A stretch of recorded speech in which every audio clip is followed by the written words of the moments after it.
Já se perguntou que tipo de homem admite ter matado alguém em tribunal aberto e depois sai livre enquanto outros 6 cumprem a pena dele? Lorne Campbell não era apenas um fora da lei qualquer. Ele era o fantasma que o sistema de justiça do Canadá não conseguia pegar. Ao se aposentar, ele já tinha sobrevivido a 17 facadas, cobrado dívidas com dedos quebrados e enfrentado mais juízes do que a maioria dos advogados. Eu já fui baleado e esfaqueado mais do que qualquer pessoa que eu conheço e eu nunca tive qualquer medo disso. Como alguém consegue contrabandear cigarros no valor de 320 mil dólares por carga de barco pelo Rio São Lourenço sem perder a coragem ou a vida? Ao longo de quase 5 décadas em clubes de motoqueiros fora da lei, Campbell viveu por um código que valorizava a lealdade acima de tudo, exceto talvez a autopreservação. Logo descobriu. Aos 17 anos virou o membro mais jovem da história do St. Joyce Motorcycle Club e passou as 5 décadas seguintes vivendo uma vida pela qual ele não pede perdão. Apenas que sua história seja contada e que sua família entenda o que o levou a viver assim. Ele matou um motociclista rival a tiros em 1978, confessou abertamente, mas de alguma forma saiu livre, enquanto outros pagaram o preço em um dos mais infames erros judiciais do Canadá. O que transforma uma criança abusada em um homem tão perigoso que até os Hells Angels europeus o tratavam como realeza em visita. Dos punhos brutais de seu pai até sua própria aposentadoria como membro respeitado, a trajetória de Campbell pelo submundo do crime canadense não pede desculpas, nem busca perdão. Um garoto criado pelo punho do pai no lado errado de uma cidade operária, Lorne Campbell cresceu assistindo os motoqueiros locais passarem, fazendo-o imaginar como seria sentir aquele tipo de liberdade e poder. A história dele não é sobre redenção, é sobre sobrevivência por qualquer meio necessário, sem arrependimento até o fim.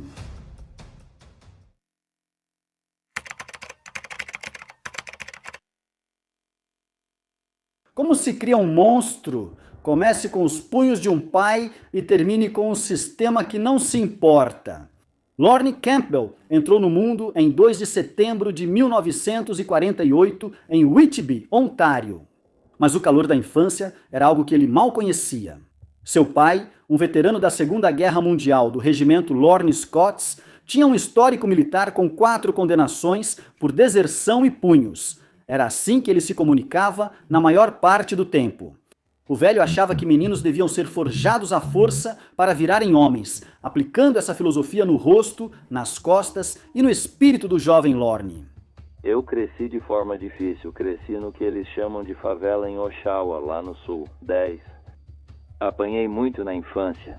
O que acontece quando o lar se torna o primeiro campo de batalha que uma criança conhece? A casa da família Campbell era uma verdadeira aula sobre pobreza e violência. Eles se mudavam constantemente, tantas vezes que Lorne acabou perdendo a conta de todos os lugares que já tinham chamado de lar. O pai dele às vezes trabalhava como pintor de casas, enquanto aprimorava seu verdadeiro talento, aterrorizar a família. Aos 8 anos, Lorne não estava apenas colecionando hematomas, mas também traições. Quando seus pais se divorciaram, depois que seu pai escolheu uma inglesa chamada Doris, com quem teve um filho durante a guerra. Mandado para a casa de um tio indiferente, Lorne desenvolveu um lado cruel maior que Ontário. Apesar de manter uma média de 84 na escola, ele brigava todos os dias. Seus nós dos dedos estavam sempre machucados e sua reputação se consolidava como um garoto que era melhor deixar em paz. A violência se tornou sua primeira língua e ele a falava fluentemente, tanto nos pátios da escola quanto nas esquinas das ruas. Será que uma instituição governamental pode reabilitar o que a família quebrou? O sistema finalmente desistiu dele aos 14 anos. Rotulado como incontrolável, Lorne foi enviado para acampamentos juvenis em Bowmanville e Cobourg como tutelado do governo de Ontário. Qualquer coisa errada que eu fazia, eu apanhava. Fui mandado para a escola de treinamento quando tinha 13 anos e eu pensei, rapaz, você sabe a história dos garotos na caixa? Eu achava que todo mundo era como eu. Eu realmente achava isso, sabe? Eu entendi na escola de treinamento com 13 e 14 anos. 14 anos depois, fui para a escola de treinamento Colbert, depois para a escola de treinamento Bowmanville. 14 anos, eu era o Rocha da escola quando saí. Esse é só um nome que eles dão para o cara mais durão do lugar. Se a infância já tinha sido difícil, essas instituições eram fábricas de brutalidade. Os guardas o espancaram brutalmente, com um supervisor usando anéis para rasgar sua pele. Esses não eram centros de reabilitação, mas campos de treinamento onde Lorne passou de garoto revoltado a jovem perigoso. Ao voltar para o apartamento decadente de sua mãe, em Oshawa, aos 15 anos, Lorne ficou cada vez mais isolado e violento. O lugar dela era tão degradado que ele se recusava a levar qualquer pessoa lá, exceto amigos próximos. Sua fuga vinha através da tela trêmula da televisão, onde John Wayne e Lee Marvin lhe ensinaram que homens de verdade eram taciturnos, duros e não levavam desaforo para casa. Quando assistiu O Selvagem, ele desprezou Marlon Brando como um maricas, mas idolatrava o personagem de Lee Marvin. Sua verdadeira salvação rugia pelas ruas de Oshawa todo sábado à noite, o clube de motociclistas Phantom Riders de Bernie Gwendon. Quando eles passavam roncando, Lorne via tudo o que desejava. Poder, irmandade e um dedo do meio erguido para o mundo que o havia espancado até perder os sentidos. E depois que eu saí, eu costumava ver motocicletas passando pela minha janela da frente. Eu moro no centro de Oshawa, foi lá que nasci e cresci. A criança abusada estava se tornando algo muito mais perigoso do que seu pai poderia imaginar. Não apenas um lutador, mas um predador esperando pelas suas cores.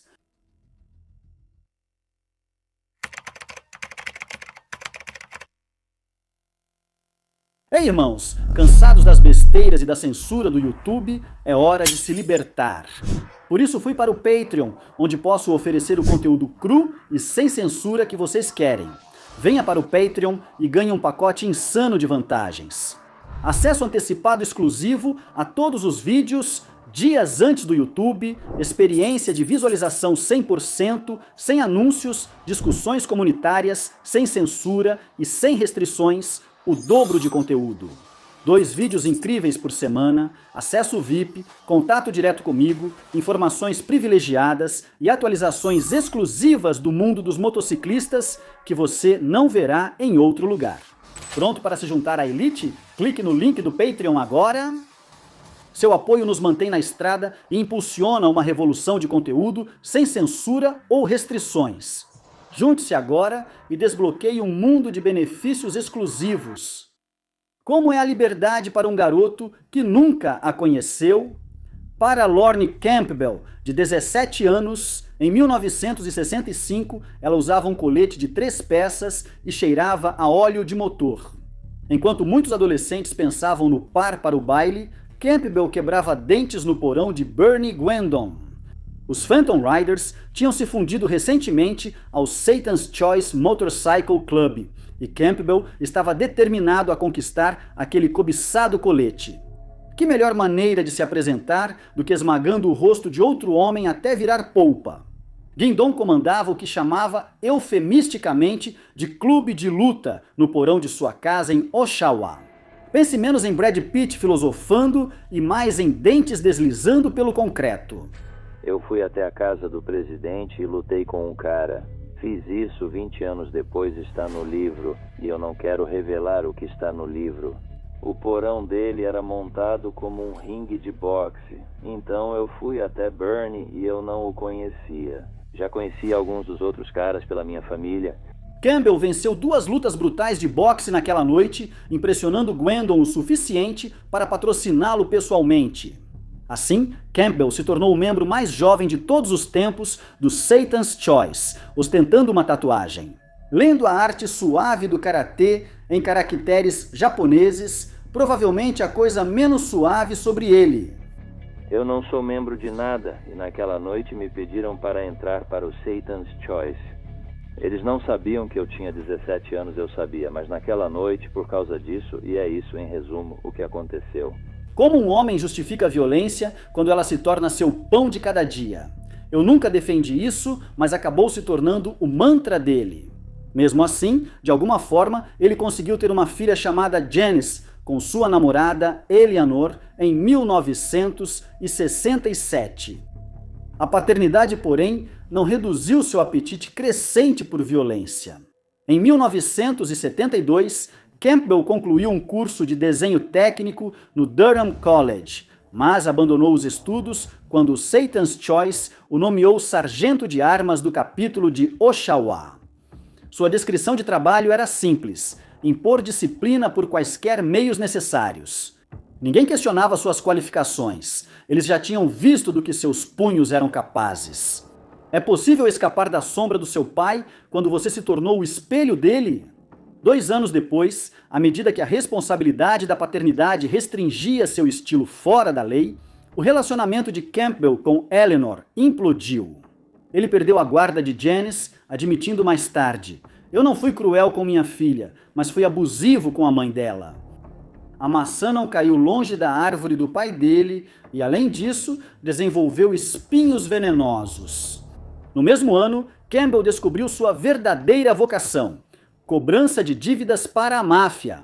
Ao lado do também membro do Satan's Choice, John Foote, ele se especializou em técnicas persuasivas, como quebrar dedos para motivar o pagamento. Pelos seus serviços, eles ficavam com 50% de tudo o que recuperavam.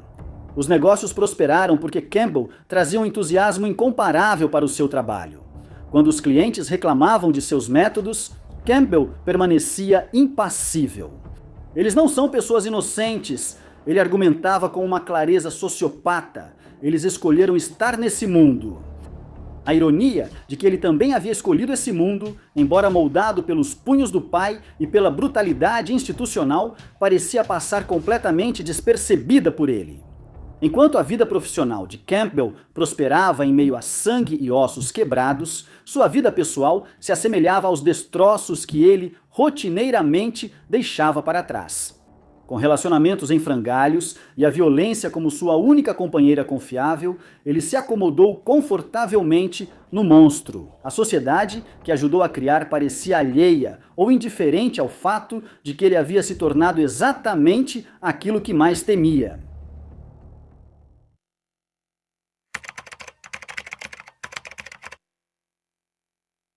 A noite do hóquei no Canadá se tornou mortal em 18 de outubro de 1978. Campbell estava tomando cervejas no clube Satan's Choice de Toronto quando o telefone tocou. Um toque de morte disfarçado de pedido de reforço. Richard Sauvé, do capítulo de Peterborough, precisava de reforço no Queen's Hotel em Port Hope, onde William Heavy Matiek estava fazendo ameaças. Matiek, o sargento de armas dos Golden Hawk Riders, tinha um físico que fazia jus ao seu apelido: 300 quilos de músculos, maldade e coragem alimentada por álcool.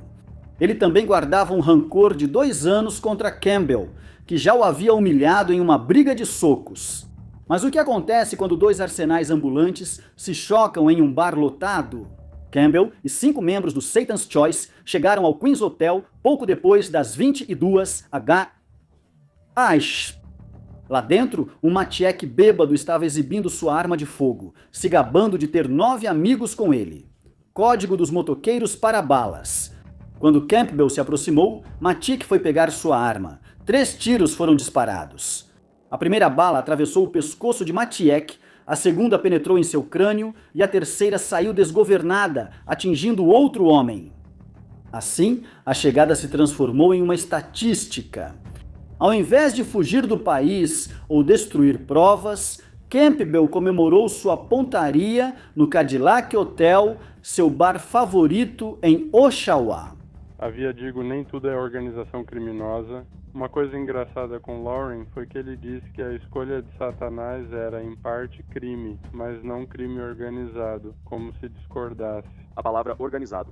Enquanto isso, a polícia de Port Hope chegou às 23h08 e encontrou o corpo de Matiek esfriando em uma poça de sangue. Curiosamente, a investigação deles pareceu deliberadamente incompetente. não coletaram impressões digitais, entrevistaram as testemunhas em grupo e a foto de Campbell estava conspicuamente ausente das identificações. Como uma investigação de assassinato consegue ignorar o suspeito mais óbvio? Em 23 de fevereiro de 1979, as autoridades acusaram 8 membros do Satan's Choice de assassinato. Campbell, surpreendentemente, não estava entre eles. O sistema judiciário canadense, aparentemente alérgico à eficiência, conseguiu acusar todo mundo, menos o autor dos disparos. Honra entre ladrões, ou nesse caso, assassinos, Campbell confessou voluntariamente. Em agosto de 1979, a promotoria ofereceu um acordo. No acordo, Campbell cumpriria 10 anos, enquanto os 8 de Port Hope cumpririam 4 anos como cúmplices. Vários réus recusaram, insistindo que nem estavam presentes naquela noite. Quando a lealdade se torna suicídio? O julgamento começou em 4 de setembro de 1979, em London, Ontário, com o promotor Chris Meinhardt, fazendo encenações teatrais sobre uma execução suja, horrível e planejada. As evidências se contradiziam de forma tão espetacular que o jornalista Jerry Langton chamou o processo de cômico. Quando a perícia balística revelou que a bala que feriu outro homem passou por Mattiek. Primeiro, como era fisicamente impossível na teoria do atirador único de Meinhardt, ele simplesmente inventou um segundo atirador no meio do julgamento. Apesar do testemunho juramentado de Campbell, o juiz Coulter Osborne instruiu o júri a desconsiderá-lo completamente, praticamente o acusando de perjúrio. 6 homens foram condenados em dezembro de 1979, dando início a uma odisseia jurídica de 21 anos que acabaria libertando todos eles, o último em setembro de 2000. Enquanto isso, Campbell, o assassino confesso, saiu livre, consolidando sua reputação como um homem que o sistema não conseguia alcançar. Alguns criminosos fogem da justiça. Campbell parecia provocá-la para persegui-lo, apenas para desaparecer. Quando ela chegava,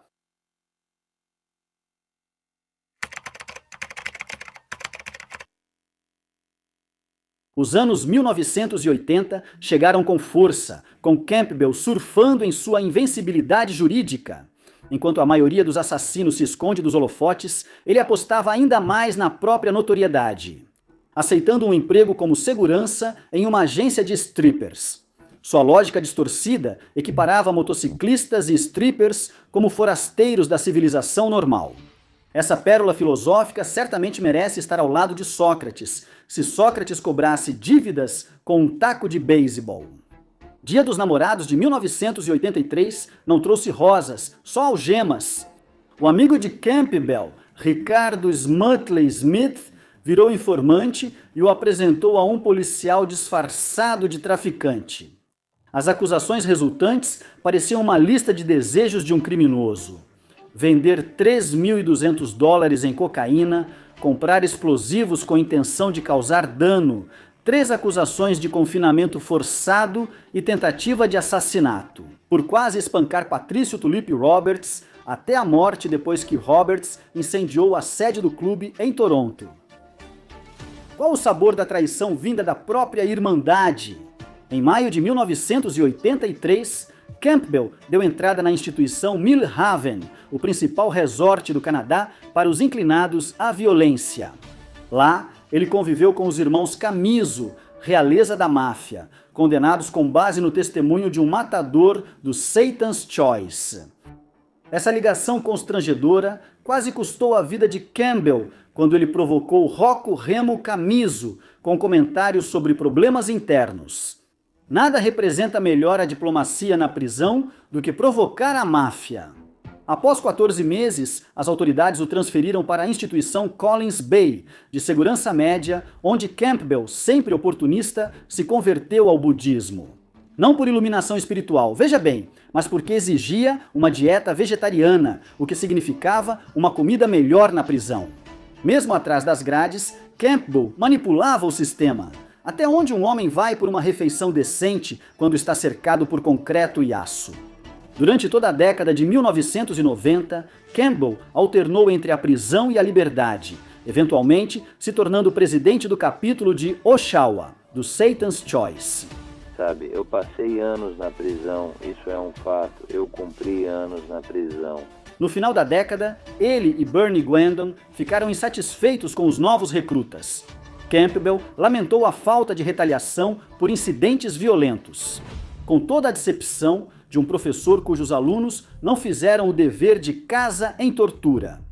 O novo milênio trouxe novas oportunidades. Em 29 de dezembro de 2000, Campbell se juntou a 168 motoqueiros do Satan's Choice, The Vagabonds, e outros clubes na sede principal dos Hells Angels, em Sorel.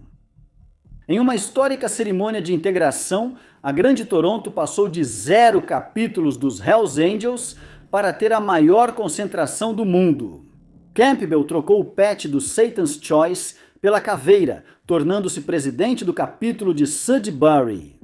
Quando um império do crime cai, outro não sempre surge para tomar seu lugar? Seu reinado durou até 3 de abril de 2007, quando as autoridades o prenderam, com base em gravações feitas por David Atwell, um informante da polícia usando escuta. O julgamento resultante se tornou um dos mais longos do Canadá, com Campbell enfrentando acusações de gangsterismo relacionadas à conspiração criminosa. Após 4 anos aguardando o julgamento, o juiz considerou o tempo de Campbell já cumprido. O sistema mais uma vez falhou em prender o monstro que ajudou a criar. Em 2007 fui preso. Passei 50 meses na cadeia junto com mais 3 pessoas no final. E nós enfrentamos acusações de organização criminosa e eles jogaram tudo contra a gente. Foi o julgamento mais longo da história do Canadá. E eu não consigo nem te dizer o quanto eles tentaram empurrar essa acusação de organização criminosa para cima da gente. E nós vencemos.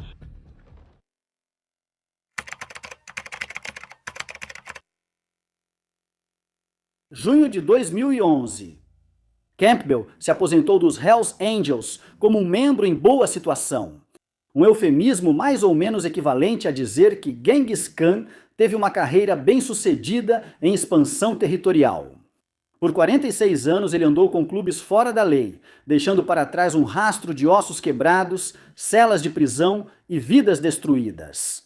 Mas quando um homem passou meio século se definindo pela violência, que identidade resta quando a luta acaba? Andando com uma bengala? Devido à estenose espinhal, Campbell não parece mais tão imponente hoje em dia.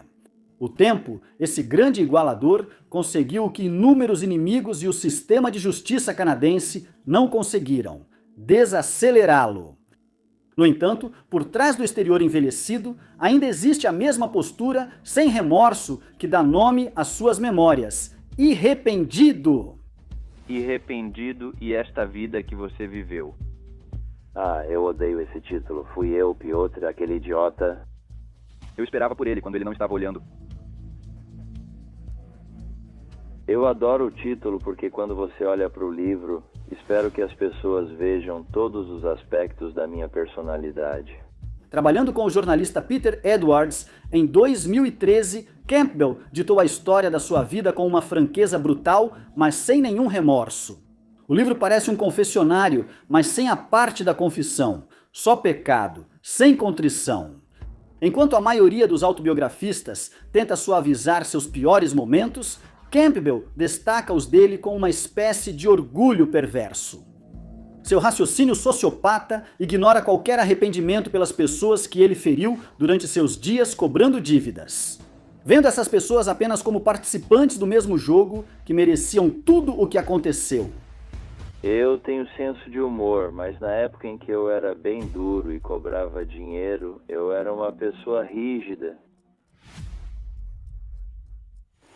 E eu não me arrependo. Caso alguém pergunte, eu não me arrependo das pessoas que se machucaram enquanto eu cobrava dinheiro. E porque essa é a vida. E eu estava jogando o jogo da vida na vida, devo dizer. E outras pessoas também estavam jogando o jogo da vida. Então, se eles se machucaram, paciência. E eu não me arrependo, eu tenho arrependimentos na minha vida, mas não é isso. Quando se trata das pessoas que vendiam drogas ou das pessoas de quem eu cobrava, eu não tenho absolutamente nenhum arrependimento ou remorso. Isso é simplesmente um fato, Dan. Alguém pode realmente aceitar a responsabilidade quando a distribui para todos, menos para si mesmo? Esse cálculo moral, aplicando responsabilidade aos outros enquanto se isenta, permeia sua visão de mundo. As vítimas supostamente escolheram seu destino assim como ele, convenientemente ignorando como o abuso de seu pai e a brutalidade institucional moldaram suas próprias escolhas. A filosofia de Campbell se resume a uma versão criminosa do karma. Você mereceu tudo o que aconteceu com você, especialmente se veio dos punhos dele. Houveram inocentes mortos durante o mundo dos motoqueiros ou até mesmo forças policiais. Já houve inocentes mortos. E eu pessoalmente, mas de qualquer forma, eu discordo de qualquer coisa disso, sabe? Se houve bombardeios ou tiroteios de carro e inocentes foram mortos, eu discordo disso. Você tem que sentar comigo por algumas horas para entender o que eu quero dizer. Mas, sabe, eu não falo mal de ninguém. Não quero dizer que sou melhor que ninguém porque já vivi muito e magoei várias pessoas. E, sabe, fazer o quê? Mas eu simplesmente discordo de tudo isso. Apesar dessa responsabilidade seletiva, Campbell demonstra uma autopercepção surpreendente em relação à família. Ele reconhece que colocou seu estilo de vida de motociclista à frente da família e agora está focado em sua filha e netas. Essa priorização tardia chega décadas tarde demais para aqueles que precisaram dele quando realmente importava. Quantas gerações precisam sofrer antes que um homem reconheça a sombra que projeta? Em setembro de 2017, Campbell demonstrou que velhos fora da lei nunca se aposentam de verdade. Eles apenas encontram novas maneiras de impor seu código. Quando um novo clube ousou usar o nome e o brasão do Satan's Choice, Campbell expressou forte desaprovação, chamando isso de um insulto ao mundo que ele havia escolhido deixar para trás. Mesmo aos 70 anos, ele continua territorial em relação ao legado que construiu através da violência. E eu sempre fui um cara de personalidade forte quando se tratava de sustentar minhas atitudes. Fui muito violento durante toda a minha vida. Não vou pedir desculpas, pois esse era meu jeito. Me encaixei perfeitamente nos escolhidos de Satã quando comecei com eles. Eu sou um extremista, sou extremamente leal e esse sou eu. Mas a maioria dos caras que conheci ao longo dos anos, ao contrário do que muitos pensam, não são criminosos e podem ser pessoas duronas. Nem herói, nem vilão. Em sua própria narrativa, Campbell se vê simplesmente como um sobrevivente que viveu pelas suas próprias regras. No entanto, talvez a acusação mais condenatória não venha de seus inimigos, mas sim da própria trajetória de sua vida. Depois de passar meio século lutando contra o sistema, Campbell acabou se tornando exatamente aquilo para o qual foi programado. Um espelho perfeito, refletindo a violência que o criou. Quando a criança abusada se torna o abusador, o ciclo não fez duas vítimas em vez de uma.